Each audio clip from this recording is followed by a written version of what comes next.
నమస్తే అండి, నేను కిరణ్మయ్. భక్తి సౌందర్యానికి స్వాగతం. మనం ఈ వీడియోలో సంకష్టార చతుర్థి వ్రత కథలను తెలుసుకుందాము. ఒకనాడు మహర్షులంతా కుమారస్వామిని అర్చించి కుమారస్వామి ప్రసన్నుడయ్యాక స్వామిని ఈ విధంగా కోరారు. స్వామి, కలియుగములో జనులు పాపకార్యాలు చేసి ఆ ఫలితంగా రుణబాధలు, సంతానలేమి, గృహ వసతి లేకపోవటము, దీర్ఘకాలిక వ్యాధులు, విద్యాభ్యాసము సరిగ్గా సాగకపోవటము, కావలసినంత ధనము లేకపోవటము, శత్రుపీడ కలగటము, వాళ్ళు చేసే ప్రతి పనిలో ఆటంకాలు కలగటము, అభివృద్ధి లేకపోవటము, పాడి పంటలు సరిగ్గా పండకపోవటము, వివాహము జరగకపోవటము, దంపతుల మధ్యన సయోధ్య లేకపోవటము, చేయని తప్పులకి రాజదండన అనుభవించటము, ఈ విధమైన ఎన్నో కష్టాలని అనుభవిస్తూ ఉంటారు. ఆ మానసిక క్షోభ తీరి కష్టములు తీర్చు వ్రతమేదైనా ఉన్నదా, సెలవియండి అని స్కందుని మహర్షులు అడిగారు. అప్పుడు కుమారస్వామి ప్రసన్నుడయి, వ్రతాలకెల్లా అత్యంత శక్తివంతమైన సంకష్టహర చతుర్థి వ్రతాన్ని మీకు ఉపదేశిస్తాను అని అన్నారు. ఒకానొక కల్పములో హిమవంతుని కుమార్తె అయిన పార్వతీదేవి శివుని పతిగా పొందాలని కోరి భక్తితో శివునికి తపస్సు చేసి ఎంతకు ఫలితమందక బాధపడుతూ తన పూర్వపు అవతారాలలో తన యందు జన్మించిన హేరంబ గణపతిని స్మరించినప్పుడు ఆ గణపతి ప్రసన్నుడయ్యి తల్లికి ఉపదేశించిన వ్రతమిది. ఆ వ్రతాన్ని ఆచరించి ఉమాదేవి పరమేశ్వరుని పతిగా పొందినది. ఇప్పుడు ఆ వ్రత విధానంని మీకు చెప్తాను వినండి అని స్కందుడు ఆ మహర్షులకు ఈ వ్రత విధానాన్ని తెలియజేశాడు. ఈ వ్రతాన్ని ఏ మాసంలోనైనా బహుళ చతుర్థి నాడు ప్రారంభించాలి. వాటిలోనూ మంగళవారంతో కూడిన కృష్ణ చతుర్థి మరింత ముఖ్యమైనది. దానినే అంగారక చతుర్థి లేదా భౌమ చతుర్థి అని పిలుస్తారు. చంద్రోదయ వేళకి బహుళ చతుర్థి తిథి ఉన్న రోజు చూసుకొని ఆ రోజున సూర్యోదయానికి ముందే నిద్ర మేల్కొని కాలకృత్యాలు తీర్చుకొని నల్లటి నువ్వులతో కూడిన నీటితో స్నానము చేసి సంధ్యావందనము మొదలైన నిత్య నైమిత్తికాలు ఆచరించి సంకష్టహర చతుర్థి వ్రతం చేస్తానని వినాయకునికి మొక్కుకొని ఎరుపు రవికల బట్టను గణపతి ముందుంచి దానిలో ఒక చిటికెడు పసుపు కుంకుమ వేసి 3 దోసిళ్ల బియ్యాన్ని అందులో పోసి ఎండు ఖర్జూరాలు 2 వక్కలు దక్షిణతో కూడిన తాంబూలము అందులో ఉంచాలి. మనస్సులో ఉన్న కోరికను స్వామికి తెలియజేసి ముడుపు మూట కట్టాలి. మనస్సులో ఉన్న కోరికను స్వామికి తెలియజేసి మూట కట్టుకొని స్వామికి 21 సార్లు ప్రదక్షిణ చేయాలి. ఉదయమంతా ఆహారం తీసుకోకుండా పాలు పళ్ళు మాత్రమే తీసుకుంటూ ఆ పూటంతా మౌనంగా ఉంటూ మనస్సులో గణపతి నామాన్ని స్మరిస్తూ ఉండాలి. సూర్యాస్తమయం అయిన తరువాత తలస్నానం చేసి దీపాన్ని వెలిగించి శ్రీ సంకష్టార చతుర్థి వ్రతాన్ని ఆచరించుకోవాలి. ముడుపు కట్టిన బియ్యం ఉపయోగిస్తూ తీపి పొంగలి, కుడుములు చేసి స్వామికి నివేదించాలి. వ్రతము అర్ఘ్యాలు అయిన పిదప అతిథులకు గణేశ స్వరూపంగా భావించి ప్రసాదము గాని భోజనం గాని పెట్టాలి. ఆ ముందు రోజు ఆ రోజు బ్రహ్మచర్యాన్ని పాటించి దైవనామస్మరణతో లౌకిక విషయాల మీదకి మనస్సు పోకుండా చూసుకోవాలి. ఈ విధంగా వ్రతాన్ని చేయటం వలన కోరిన కోరికలు శీఘ్రంగా నెరవేరుతాయి అని, 12 సార్లు చేసిన ఈ వ్రతానికి వ్రతసిద్ధి కలుగుతుంది అని, మరునాడు గణపతి హోమం చేయగలిగితే మరింత శ్రేష్టము అని కుమారస్వామి ఆ మహర్షులకు తెలియజేశాడు. భృశుండి మహర్షి వృత్తాంతము. ఒకనాడు ఆకాశ మండలంలో పయనిస్తున్న నారద మహర్షికి కుంభిపాక నరకము కనిపించింది. లోపల ఎవరున్నారా అని నారదుడు చూశాడు. అక్కడ భృశుండి మహర్షి తల్లిదండ్రులు, అతడి పూర్వాశ్రమంలోని భార్య, కుమార్తె కనిపించారు. వాళ్ళంతా నరకయాతన అనుభవిస్తూ ఉన్నారు. అక్కడ వాళ్ళు పడుతున్న బాధల్ని చూసి చలించిపోయిన నారదుడు వెంటనే భూలోకానికి వచ్చి అక్కడ తపస్సు చేసుకుంటున్న మహర్షి వద్దకు వెళ్ళి, ఓ మహర్షి, నీ పూర్వాశ్రమములో భార్య, కూతురు, నీ తల్లిదండ్రులు కుంభీపాక నరకంలో దారుణ బాధలకు గురవుతున్నారు. అదేమీ పట్టనట్లుగా నీవిలా తపస్సు చేసుకోవటము ధర్మము కాదు. వారి బాధలు పోయి సద్గతులు కలగటానికి తగిన పరిహారాన్ని చెయ్యు అని చెప్పి నారదుడు వెళ్ళిపోయాడు. నారదుని మాటలను విన్న భృశుండికి ఎంతో ఆవేదన కలిగింది. తన పూర్వాశ్రమ జీవితము గుర్తుకొచ్చింది. వారి సహకారము వల్లనే తాను ఇంత తపస్వి అయ్యాడని, ఎలాగైనా సరే వారి బాధలని రూపుమాపాలని ఆ మహర్షి సంకల్పించుకున్నాడు. తన ఇష్టదైవమైన గణపతిని ధ్యానించాడు. పవిత్రమైన జలాన్ని చేత్తో తీసుకొని గతములో సంకష్టహర గణపతి వ్రతము చేయటము ద్వారా తనకు లభించిన పుణ్యఫలాన్ని తన వారికి ధారపోయాలని అనుకుని ఓ గణనాథ, నేనే గనుక నీ దివ్య చతుర్థి వ్రతాన్ని భక్తి శ్రద్ధలతో చేసి ఉంటే నా పితరులు వారితో పాటు నా భార్య కుమార్తె నరకలోక బాధల నుంచి విముక్తి పొందుదురుగాక అని నీళ్లు విడిచిపెట్టాడు.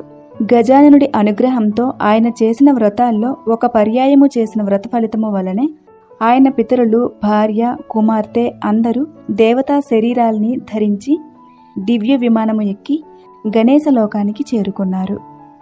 చతుర్థి వ్రతాన్ని ఒక్క మాసంలో ఆచరించడం వలన ఇంత ఫలితం ఉన్నప్పుడు ఈ వ్రతాన్ని ప్రతి మాసంలో చేయడం వలన ఎంతటి ఫలితం వస్తుందో చెప్పతరము కాదు అనేది ఈ కథలో మనకు కనిపిస్తుంది. వేశ్య వృత్తాంతము. ఒకానొక నాడు ఇంద్రుడు తన విమానంలో ఇంద్రలోకానికి వెళుతుండగా అనేక పాపములు చేసిన ఒకానొక వ్యక్తి ఆకాశములో పయనించే ఆ విమానం పైన దృష్టి సారించాడు. అతని దృష్టి విమానం పైన సోకగానే ఆ విమానము చటుక్కున భూమిపైన అర్ధాంతరంగా ఆగిపోవటం జరిగింది. ఆ ఇంద్రుని విమానం వలన వచ్చిన అద్భుతమైన వెలుగుకి ఆశ్చర్యచకితుడైన ఆ దేశపు రాజు శూరసేనుడు గబగబా బయటకు వచ్చి ఆ అద్భుతాన్ని ఆశ్చర్యము చెందుతూ తిలకించసాగాడు. ఇంద్రుని చూసి ఎంతో సంతోషానికి లోనైన ఆ మహారాజు ఆనందంతో ఇంద్రునికి నమస్కరించాడు.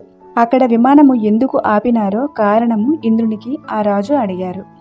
అప్పుడు ఇంద్రుడు, ఓ రాజా, మీ రాజ్యములో పాపాలు అధికంగా చేసిన వ్యక్తి ఎవరిదో దృష్టి సోకి నా విమానము మార్గమధ్యంలో అర్ధాంతరంగా ఆగిపోయింది అని శూరసేన మహారాజుకి ఇంద్రుడు చెప్పాడు.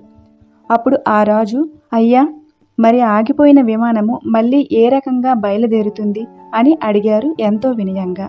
అప్పుడు ఇంద్రుడు, ఇవాళ పంచమి, నిన్న చతుర్థి, నిన్నటి రోజున సాయంత్రము వరకు ఎవరైతే ఉపవాసము చేసి సంకష్టార గణేశ వ్రతం చేశారో వారి పుణ్యఫలాన్ని నాకిచ్చినట్లయితే నా విమానము తిరిగి బయలుదేరుతుంది అని శూరసేన మహారాజుతో ఇంద్రుడు చెప్పాడు.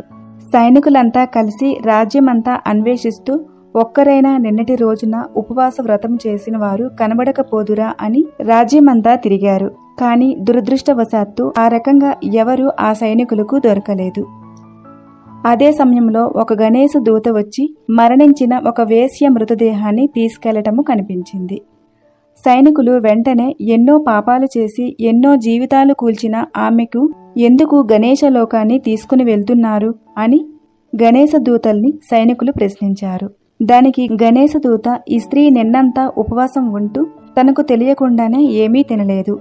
చంద్రోదయం అయిన తరువాత గణపతికి నమస్కరించింది. ఆ విధంగా ఆమెకి తెలియకుండానే నిన్నటి రోజున సంకష్టహర చతుర్థి వ్రతాన్ని చేసింది. ఈ రోజున మరణించింది. తెలిసి చేసినా తెలియక చేసినా ఈ వ్రతం ఎంతో ఉన్నత స్థితికి చేరుస్తుంది. ఎవరైనా తన జీవిత కాలంలో ఒక్కసారైనా సంకష్టార గణపతి వ్రతాన్ని చేసినట్లయితే వాళ్ళ మరణానంతరము గణేశ లోకానికి చేరుకోవటము తథ్యము అని గణేశ దూత ఆ సైనికులకు తెలియజేశారు. అప్పుడు సైనికులు ఆ స్త్రీ పుణ్య ఫలాన్ని తనకు ఇమ్మని గణేశ దూతని ఎంతో బ్రతిమలాడారు. ఆ విధంగా చేయటం వలన ఆగిపోయిన ఇంద్రుని విమానము తిరిగి బయలుదేరుతుందని చెప్పారు. ఆమె పుణ్యఫలాన్ని వారికివ్వటానికి గణేశ దూత అంగీకరించనే లేదు. ఈలోపుగా ఆమె దేహం నుంచి వీచిన గాలి ఆ విమానం ఆగిపోయిన చోటకు వీచి ఇంద్రుని విమానము వెంటనే అక్కడి నుంచి బయలుదేరింది. సంకష్టహర వ్రతాన్ని తెలియక చేసిన ఆ వ్రతము ఎంతటి ఫలితాన్నిస్తుందో చెప్పే వృత్తాంతము ఇందులో మనకు కనిపిస్తుంది. కృతవీర్యుని కథ. పూర్వము కృతవీర్యుడనే మహారాజు ఉండేవాడు. అతడు సకల సద్గుణ సంపన్నుడు, ధర్మాత్ముడు. ఆయన భార్య మహాపతివ్రత సుగుణవతి. ఆమె కూడా భర్తలాగానే సదాచారాల మీద ప్రీతి కలిగిన ఇల్లాలు. ఆ పుణ్య దంపతులకి ఎంతకాలము గడిచినా సంతానము కలగడం లేదు. పుత్ర సంతానము కోసము ఆ పుణ్య దంపతులు చేయని వ్రతము దానము లేదు. ఎన్ని యాగాలు చేసినా ఎన్ని పుణ్యతీర్థాలు సేవించినా ఫలితము లేకపోయింది. ఎంతో నిరాశ పొందిన కృతవీర్యుడు ఒకనాడు తన మంత్రులకి తన రాజ్యభారాన్ని అప్పగించి తన భార్యతో కలిసి అరణ్యాలకు వెళ్లి అక్కడ కఠోర దీక్షతో తపస్సు చేయటం ప్రారంభించాడు. ఇంద్రియ నిగ్రహంతో ఆహారాన్ని వదిలేసి కేవలము పైనుంచి రాలిన ఆకుల్నే భుజిస్తూ తన తపస్సుని కొనసాగించాడు. అలా ఎన్నో సంవత్సరాలు గడిచాయి. రాజు శరీరము చిక్కి శల్యమైపోయింది.